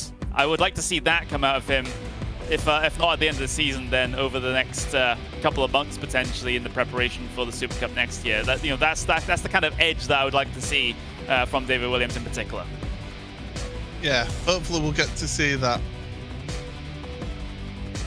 Let's have a look then at your starting grid then for race number 2. Of course, it's the order they come across the line in race number 1, so we can quickly work our way through it. Maximilian Beneke, pole position from Diogo Pinto. Front row remains the same as race number 1. David Williams and Christopher Dambeats will line up on the 2nd row. 3rd row will be Ferreira and Scrivens. As we cycle things back, Vecchio, Valero, Grunskotter, Wagner, Volkovic, Smid. Bring things down to P12 on the starting grid here today, and you can watch the rest of them cycle all the way through. So, preparing ourselves now for race number 2 here at Silverstone. Let's see if, well, one, these guys can get themselves lap number 1 in the books without having an almighty accident like we saw on lap 1, race 1. But we're ready to go here for race number 2. You'll hear those engine notes rise. Before we get the signal, we get the green to head our way down in towards turn number 1. Here today, the Porsche Esports Carrera Cup Deutschland race 2 at Silverstone is indeed underway. A couple of people sluggish on the start here, but here's the run down in towards turn number 1. Diogo Pinto able to maintain P2 as David Williams was looking to try and rob that away from him in through the first corner. But here comes Dambeats around the outside, trying to get himself onto the podium here for the moment. He's not going to find too much success around there. Vecchio and Ferreira fighting a little bit further back in the picture as well. Looks like everyone's pretty much clean through the first couple of corners, in stark contrast to race 1. I can tell you that Galdino's had issues out there and has ended up at the back of the field on my timing screen. And we've got a car returning to the track as well out of the Aintree runoff. But yeah, not as bad as we saw on race number 1, which is great to see here. So good clean action in the first half of the lap. A little bit of fighting. 73 involved in this one. This is Lucas Lang versus Adam Volkovic, as they'll be door-to-door on the way in towards Stowe Corner on cold tyres. This can be particularly sketchy. Hopefully they'll be able to get themselves through okay. Volkovic pushes a little bit wide, but able to keep that car pointed in the right direction. Still a bit of an overlap here down in towards Maggot, but Lang has to back out of that one, and there's a bit of a pack behind them looking to get themselves through as well. That's Tiber, Siebels and Lippert.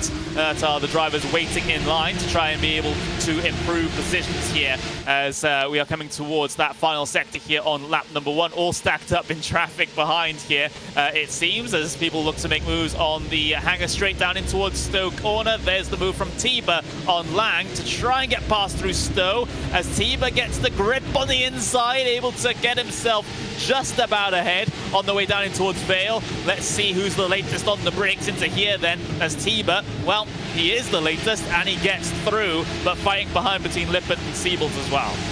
Yeah, and Tiba still trying to recover from what happened in race 1. He'll be kicking himself at what happened in race 1. Not his fault, obviously, but still, he is trying to fight his way through, and there's a big gap already forming. The front 9 have gapped out between them and then 10th place, already a couple of seconds between Tobias Grunkotter and Alexander Tiba out there on track. But right now, we're seeing that number 33 car battling away. That's a good number. I know somebody gets that number. And Versmicki trying to get ahead and does so over Matthias Seibels.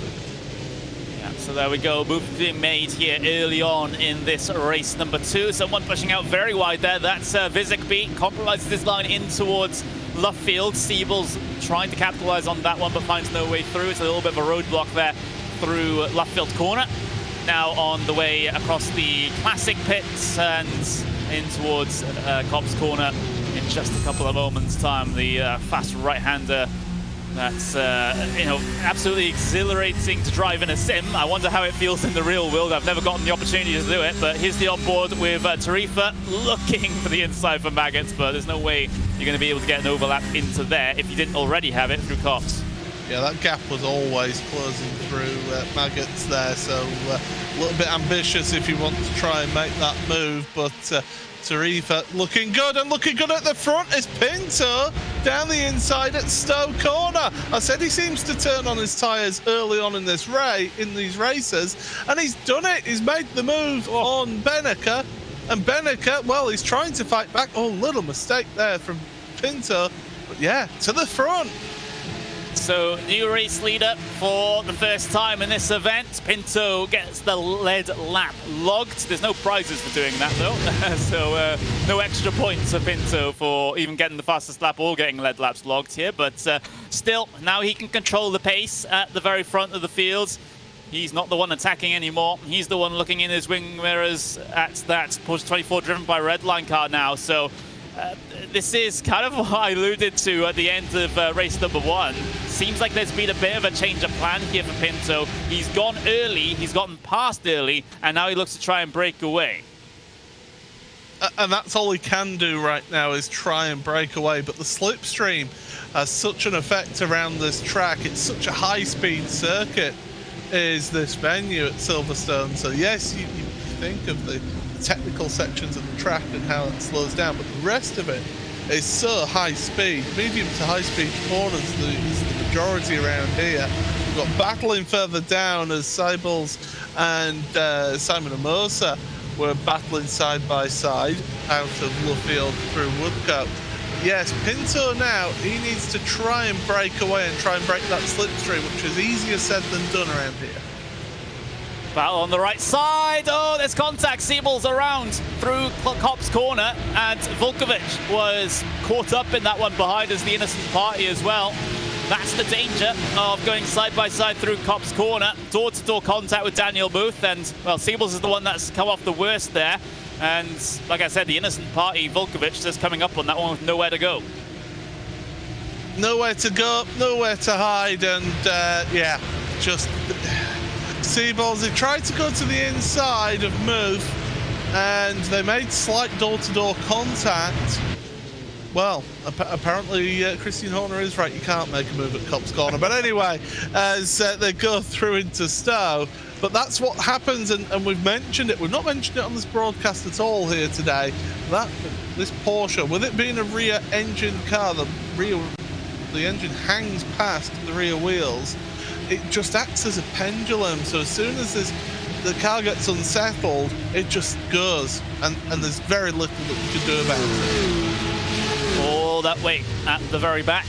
Just well, it's got a lot of inertia when it gets into a bit of a wrong configuration, shall we say. It's very hard to try and correct something like that. Of course, it's one of the unique elements of driving this Porsche 911 GT3 Cup car. Fight for 23rd though, Ruben Plaza trying to hold on to position over Sirotec Circuit is pushing a little bit wide there. Able to duck back in line, not able to lose the position to Carlos Dieguez, who's starting to bear down on these guys. Circuit looking for the position back on Plaza on the way down the Wellington Straight in towards Brooklands, and that's the unarched competition car ahead.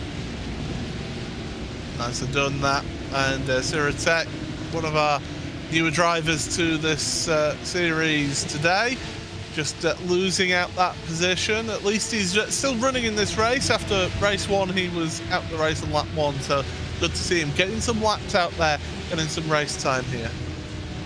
Great to see, as he has the well, he's given us the feed of him driving as well, so we can just ride on board with him for a little bit with the race gear car. Let's see if Circuit is able to get through this little bit of a pack here. Laser focused on what's ahead of him, of course. He's gone with the very large triple screen setup as well, and sitting quite close to the screens as well. Of course, you do want to sit you know, in the sweet spot as close as possible to be able to maximize that field of view.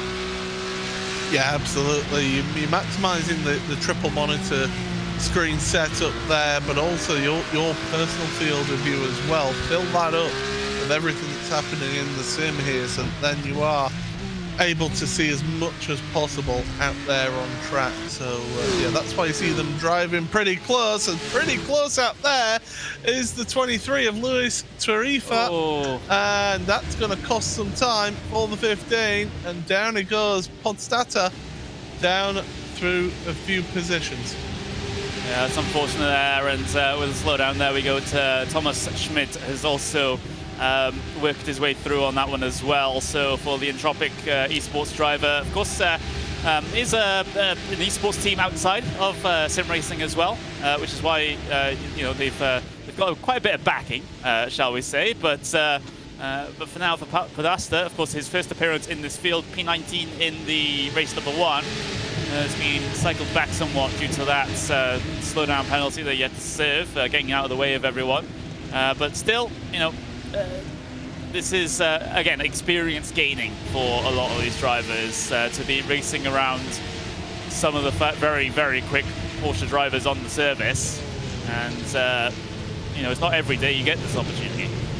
Absolutely not, and you take it with both hands, you really do. You need to test yourself against the best to try and improve yourself and try and improve your capabilities out there. Dino Lombardi's caught onto the back of that gaggle of cars, so he's trying to make the most of this as well. I can tell you on the timing tower on the left-hand side, you can see there, getting pretty close between the two race leaders as Lombardi's making yet another move. Lombardi through, and of course for Lombardi, well, the day didn't go very well from the get-go, and it wasn't his fault either. Oh, well, it was his fault, excuse me, looking for the move through towards Village on race number 1, lap 1, but steadily working his way through the field here today. Of course, he's one of those drivers that is involved in that battle for, in that grouping, in that battle for P3 in the championship, but a result like these today, not going to help. No, it won't help, that's for sure, but certainly trying to put the, trying to make the most of this second race and try and gain as many positions as Lombardi to move forward and get what points he can get, because again, as we say, his one lap pace has looked really, really good every time we go to one of these events, but when it comes to the racing, it doesn't always work out for him, so that's maybe where he needs to make some improvements in his driving, his racecraft out there to make the most of opportunities. Making most of the opportunities is Maximilian Beneca, because he is all over the engine of Diogo Pinto right in front of him, and he is putting the pressure on. It's tables turned, isn't it, Connery? That now it's Pinto the one being pressured from behind. It is, so a bit of a role reversal between the two compared to race number 1. There's still plenty of time in this one to sort it all out. Of course, Beneca did start in pole position for this race, thanks to winning race number 1. but passed early on in this event by Pinto, as Pinto basically sent it in towards this corner, Stowe corner, in the early parts of the race, and Beneke was not able to respond. But Beneke has had the chance now to sit behind Pinto, just see where he's strong, where he's weak. Maybe he can try and factor in a move around those little things that he's learned. You always have to be very observant of others as a driver. You've not only got to focus on what lines you're taking and what braking points that you're having to complete, but you've got to be aware of the other drivers as well, just to see if you can spot a weakness. It's easier for the car behind as well. It's easier for that car that's following to observe what's happening in front of them, to see where you have that advantage, where you don't have the advantage, where maybe different lines will help you out. But Beneke's got to be careful, because David Williams is sat right there with him and is dragging Dan Beats, Vecchio, and just on the tail of them Scrivens as well. So there's a whole queue of traffic here, and David Williams has possibly got the best seat in the house to what's happening in front of him. And he's just sat there patiently thinking, well, come on, boys, start fighting, make contact with each other so I can take the lead here. It's not how he would want to take the lead, of course, but you take what you're given out there on track. Any opportunities that arise, well, if you don't go for them, they're you might as well sort of go home at that point, especially at this level of racing. But Beneke just following, again, so closely. He's doing exactly what Pinto did to him in race number 1, in just making that car look big in the mirrors and applying the pressure. But I think Pinto is similar to Beneke in the fact that he's not one to tend to crack under that sort of pressure. Yes, he made a mistake in the first round of the season in a pretty good position, but apart from that, it's been pretty clean sailing for Pinto. But things can all change on a dime. Tremendous to watch this, though. It's great to see this. We're at the halfway point of the race, and they are fighting it out now. Ricardo Ferreira is actually just off the back of this queue of cars. He's still in that slipstream zone, so he's sticking with them. In 7th place, he has lost 2 positions in this race. Gianni Vecchio, what a tremendous drive he's had. He started this race in 7th, now up to 5th. And he's right there in that battle pack. Speaking of packs, well, Luis Tarifa has got a whole gaggle of cars behind him that all want to go past him. Yeah, so let's see what happens here, because it can get very sketchy very quickly. If one car makes a mistake, gets out of line, that causes a bit of a chain reaction a little bit further behind as well, and it can cause all sorts of problems. And that was Lombardi. Yeah, Lombardi's around. You see, as you mentioned there, Connery, just as you mentioned it, what Concertina, one little mistake can cause havoc. Well, it's caused havoc for Lombardi there, and his day goes from bad to worse. It does. Just one to forget for the Leo Racing Team driver of Dino Lombardi. 15 minutes left, well, just under 15 minutes left to go in this race, past the halfway point now, and still languishing at the very back of the field. A lot of lost points today for Lombardi. He was looking pretty good in practice, pretty good in qualifying as well, but simply when that instant in race 1 happened, hasn't been looking himself at all, and now has fallen back through the order once again due to that little problem right there. But you can see the sort of quote-unquote leading train at the moment hasn't separated itself out as much as what we saw in race 1. In race 1, we just saw Pinto and Beneke just kind of break away from everyone else. Kind of the main cause of that was that instant in towards the first couple of turns on the first lap. But in this race, everyone else kept themselves close together. So David Williams, he's sort of sitting in the position of, okay, I can just sit behind here, maybe just let these guys fight and scrap, and maybe I can nick a couple of places off both of them. Dan Beats in a very similar situation as well, so lots of third parties that can get themselves involved in this battle for the race lead. Certainly can, and I would have liked to have said that David Williams would be able to look after his tyres a little bit, but I can imagine that he's having to push as hard as possible to keep with those front two, because those front two are keeping up an incredible pace at the front of the field.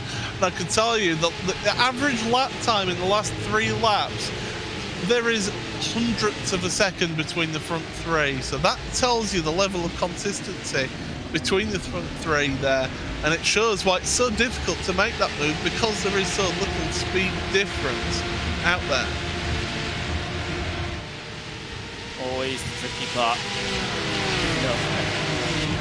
Especially here when it's a spec series. Well, for all intents and purposes, it's a spec series because, you know, identical cars, identical setups here. We're using fixed setups in this series, so you can't, you know, play around with the setup to prioritize one thing or another. You know, you can't just like reduce the downforce on these cars, you know, reduce the drag, try and get a bit better straight line speeds. You know, everyone has the exact same setup. Of course, you can play around with things like brake bias, but, you know, those changes notwithstanding, everyone's using the same cars, the same equipment. So the differences are a little bit, well, mitigated as a result of that. It's all down to the driver rather than the cars or how the car's set up.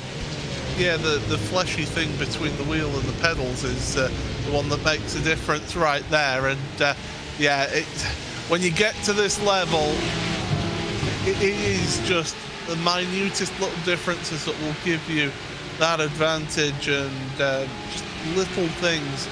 If you do those little things right, then that will get you ahead and further up the field. Pinto running a bit wide through Club Corner. Now you need to be careful with that then. Don't run too far wide, or else the iRacing service will issue you automatically a slowdown penalty for trying to gain an advantage. He didn't get that there, but any further wide, it would have been very close to that. And worth pointing out, we, as you mentioned earlier, Connor, we do have live race stewards.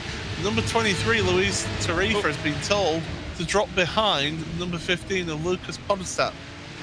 We also had a situation there with Valero. Valero having a couple of problems.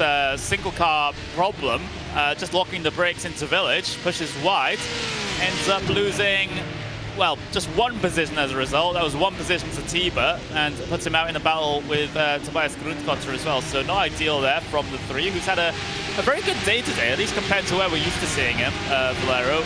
He's kept himself inside that top 10 quite comfortably, scoring some decent points here today. It's every you know, delivery on that car, you know, is kind of more like a toy racing car than an actual racing car. But still, not letting that get in the way of how he's driving. Not that little problem notwithstanding, has had a pretty good day today.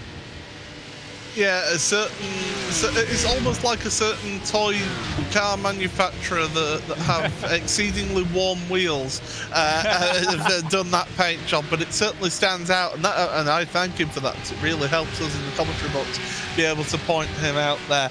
I can tell you, Race Control are getting a little bit upset with the 23, and they've warned him that he has to drop behind the number 15 car by the end of lap 11. So he's got one more lap at the end of this one to serve that, to give that place back, or else, well, what else do they do next? Do they issue a time penalty? Do they issue a drive-through penalty? I think it'll be a drive-through. Although if they're taking a big issue of the driver, oh no, he's doing it now. There we go. So it's a.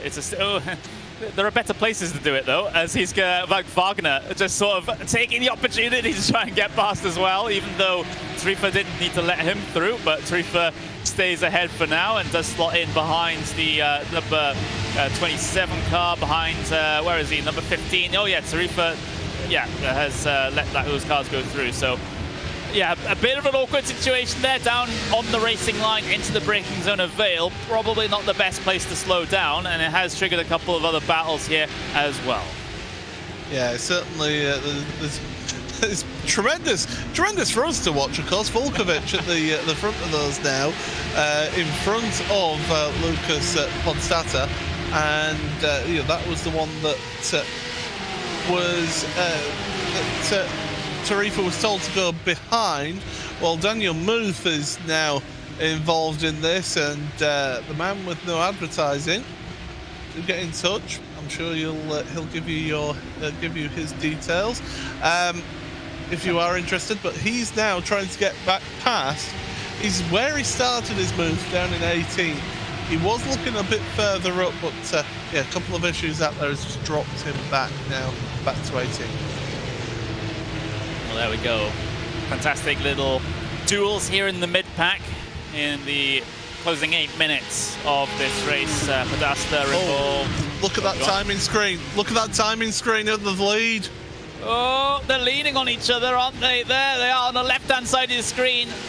Beneke has squeezed through, and now Williams looking to get himself on the second step of the podium. Looking the long way around to the first apex veil, but those moves usually just do not work. So that happened away from our cameras a little bit there. Beneke back up into the race lead, looking to get the double race win here today to be able to put a bit more of a gap between himself and Pinto in the championship. That's the classic move. Get the run out of Chapel, use the slipstream to your advantage, throw it to the inside of Stowe, little bit of a rub and a kiss, and thank you very much. I'll take the lead back, thank you. Great stuff. And look at Williams as well. He was always poised, ready and waiting, just in case something like that happened, to try and take the opportunity to finish a little bit higher on the podium. But that chance will go a-begging for now. Still might be chances at the end of this race, though. Definitely not outside the slipstream range of Beneke. Beneke has typically had the better clear air pace compared to all those drivers behind. That is shown in particular in qualifying, a couple of tenths of a second ahead of everyone behind him. But the draft has just kept everyone in contention here. It will do so again here in the final minutes of this race. But Pinto, well, it's a bit of deja vu for him now because he's second place in the last couple of laps of the race. Need I say more? This is where you now ask, how does Pinto respond to it? How does he respond to that little bit of... It wasn't dirty driving. It was just a little bit of leaning, you know, Rubin's racing. And how does he respond to this now? This is where we get to see that speed. Carrying the speed through Beckett's and Chapel, and then Beneke trying to break the slipstream, not able to do it, but Pinto's not close enough to make that count. You need to be about a tenth and a half behind coming onto the hangar straight to really make that a viable overtake. 2 tenths at a push. Still time to close in that gap though. Beneke trying to keep him at bay, trying to manage the gap as much as possible, but there's only so much you can do here at Silverstone with the draft being a very big factor here.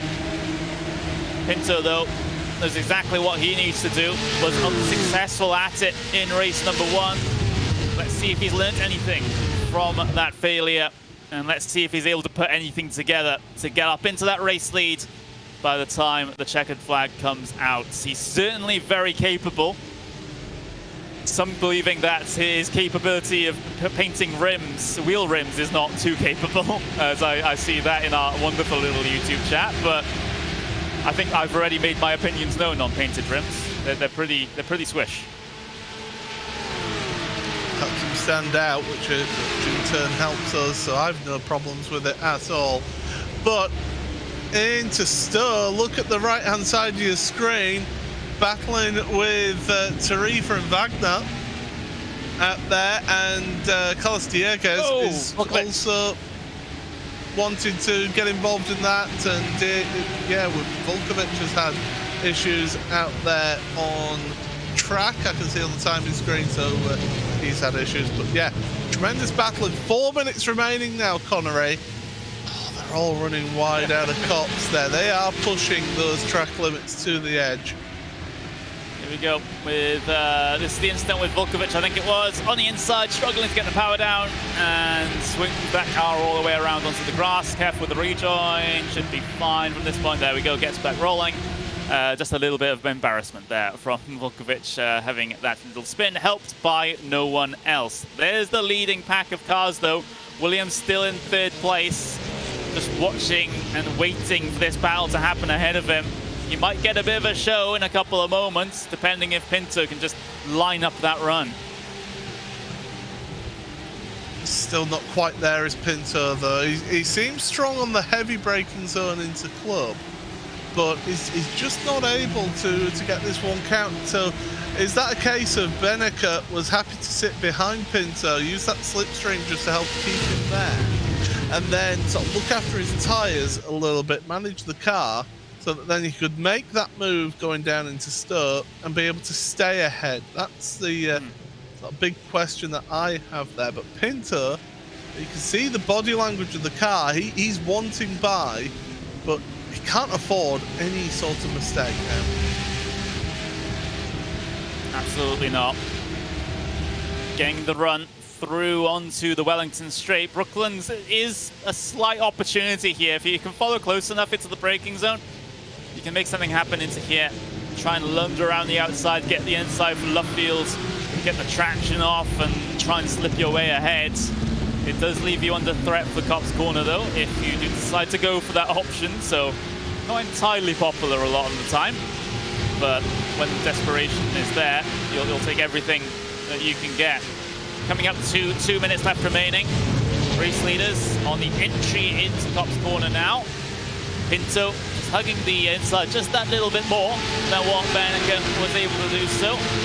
Continuing to in the slipstream here is Pinto, and the crucial points now are these exits onto the straights. It's the run out of Chapel onto the Hangar Straight. It's the run out of the first sector onto the Wellington Straight that are going to be, I think, the deciding factors here.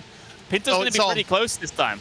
Oh, it's on. It's on here. He got a great run through Beckett and Chapel. Looks to the outside, looks to the inside. Oh, that's like Nigel Mansell and Nelson PK into Stowe Corner. They're side by side. Oh, Pinto. Can he hold on? Well, Beneke's got the inside for the next corner. He does. They're absolutely level into Vale here.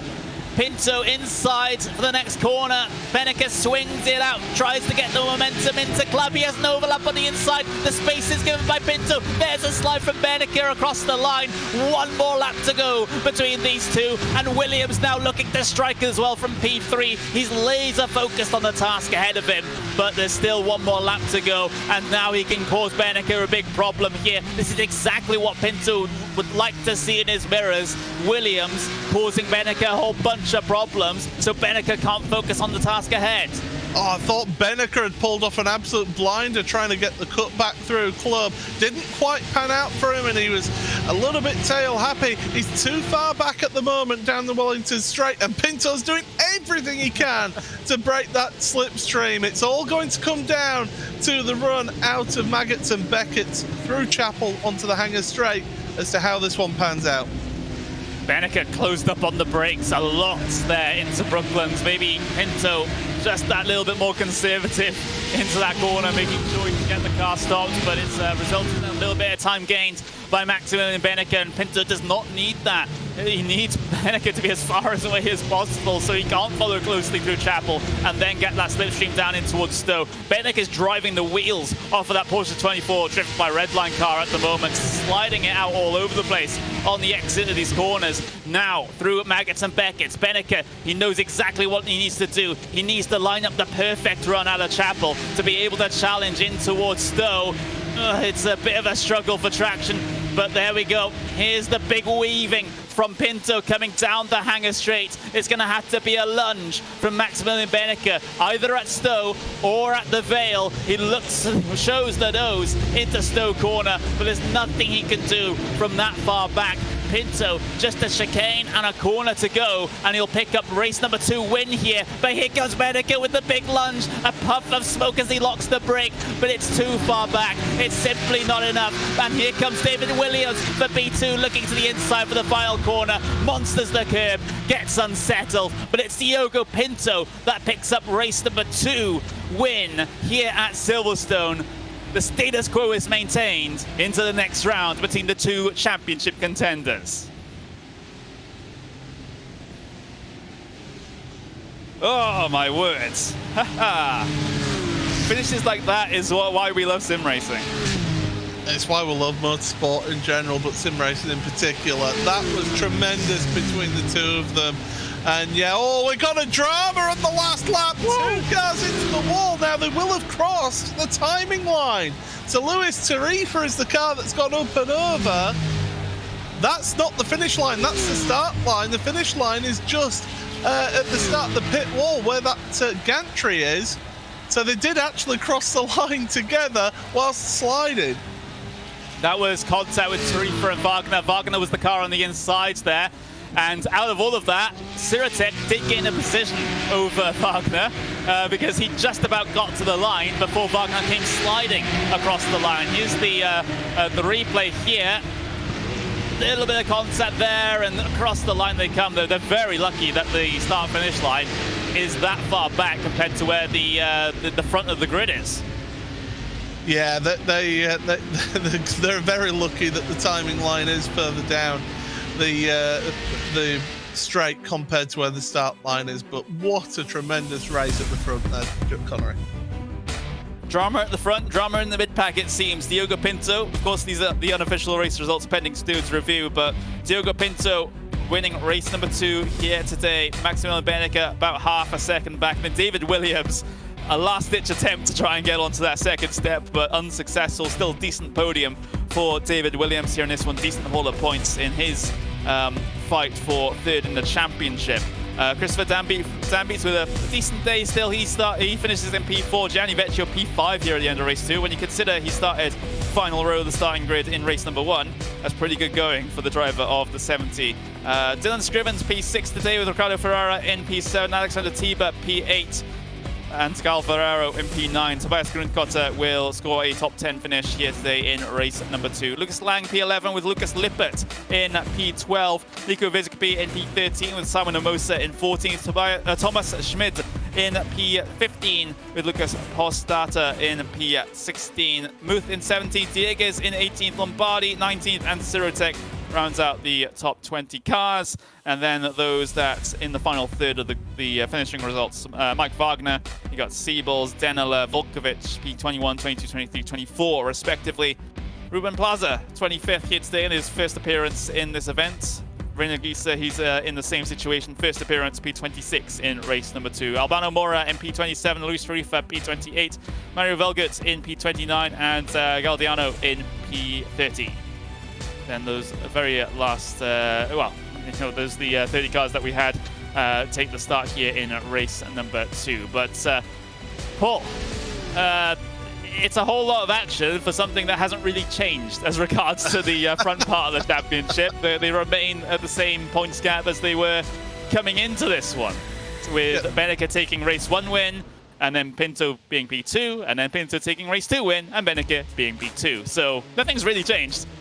Yeah, as I say, for the front 2, they might as well have just not bothered turning up here. But no, it was tremendous, tremendous action in this race, and a couple of incidents out there, but some really, really good, hard fighting throughout the field. And that mid-pack again, giving us some action.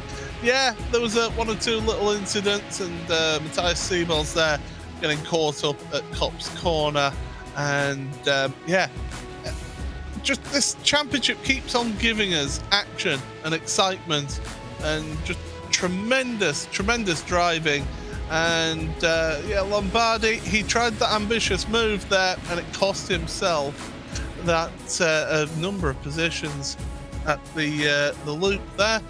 But yeah, it's just such an exciting series. I love bringing this series, and these drivers show each and every week why they deserve to be in the series.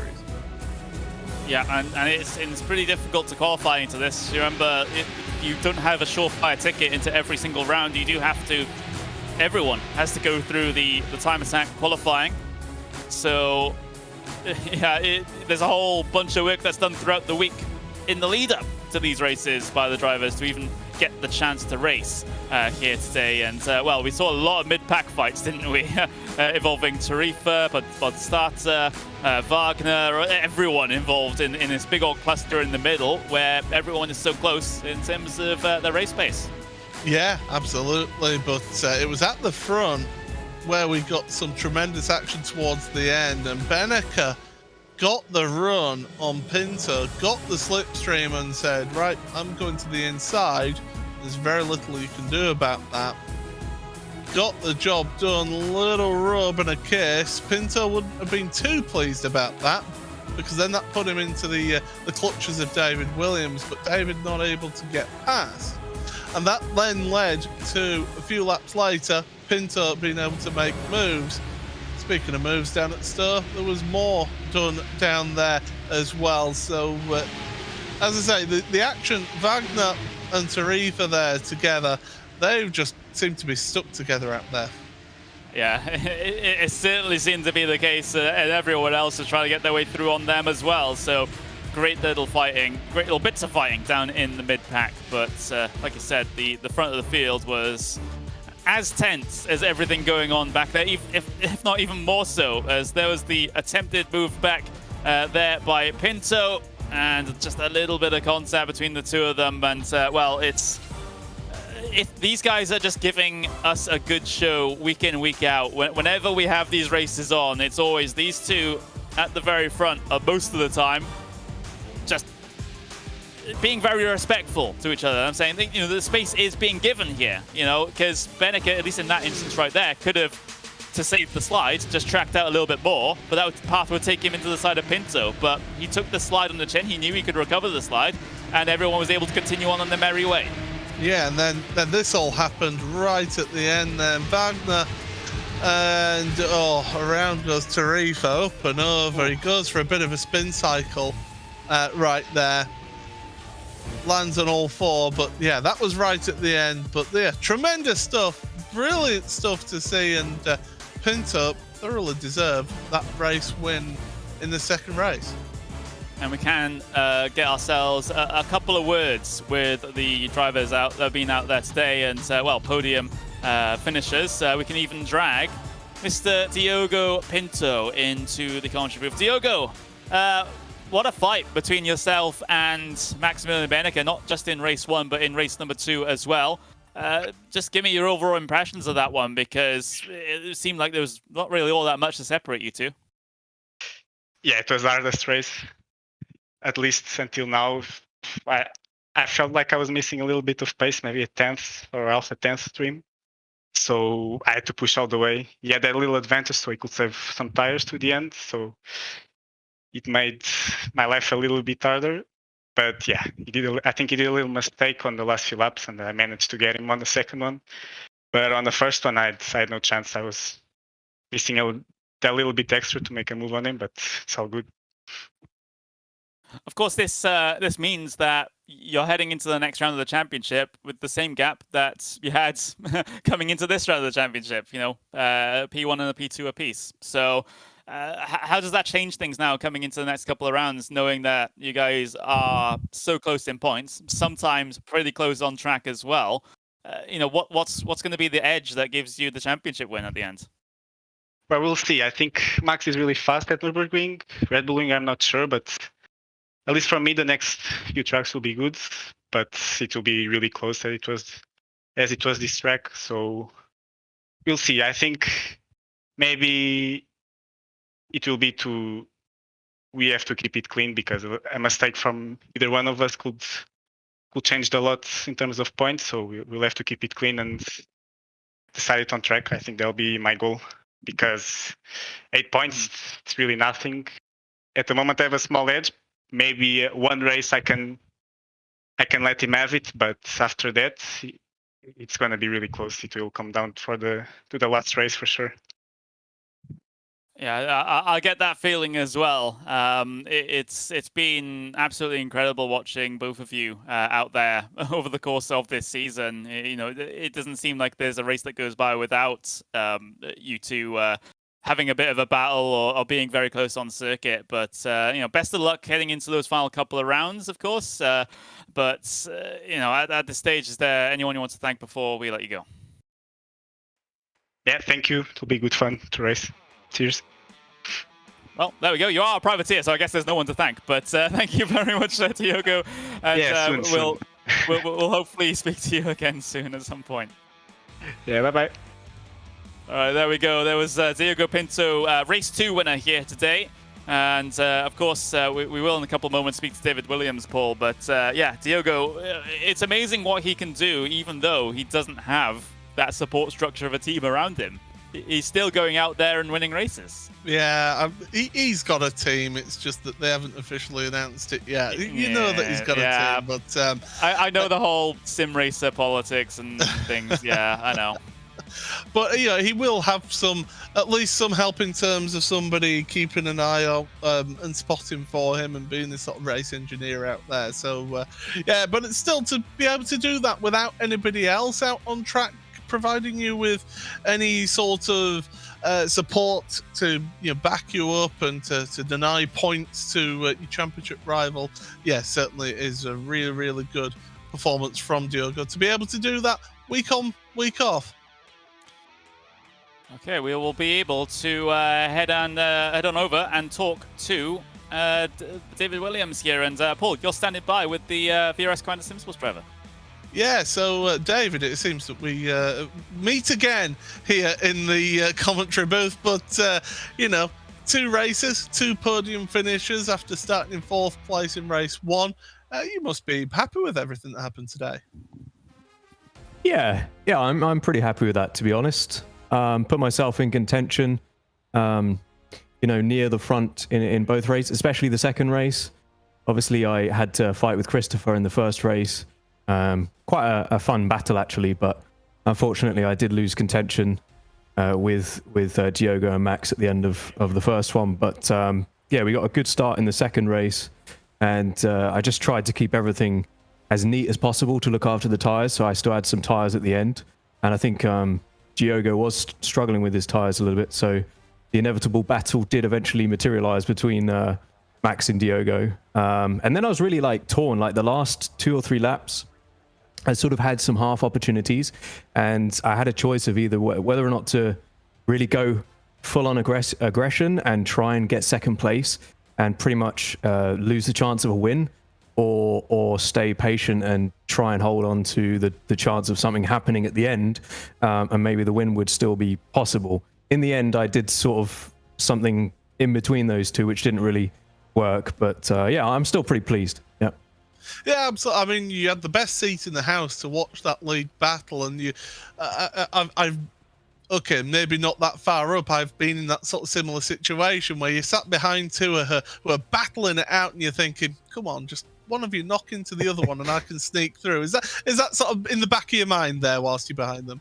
Yeah, yeah, absolutely. I know that those guys can be on the aggressive side.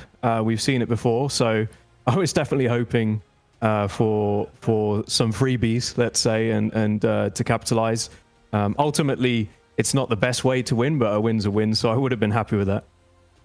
Well, we head to the Nürburgring next time out, as well as a circuit that everybody knows tremendously well. Is it a circuit that really suits your driving style, being a bit more of a technical layout with that compared to Silverstone with the high-speed flowing corners?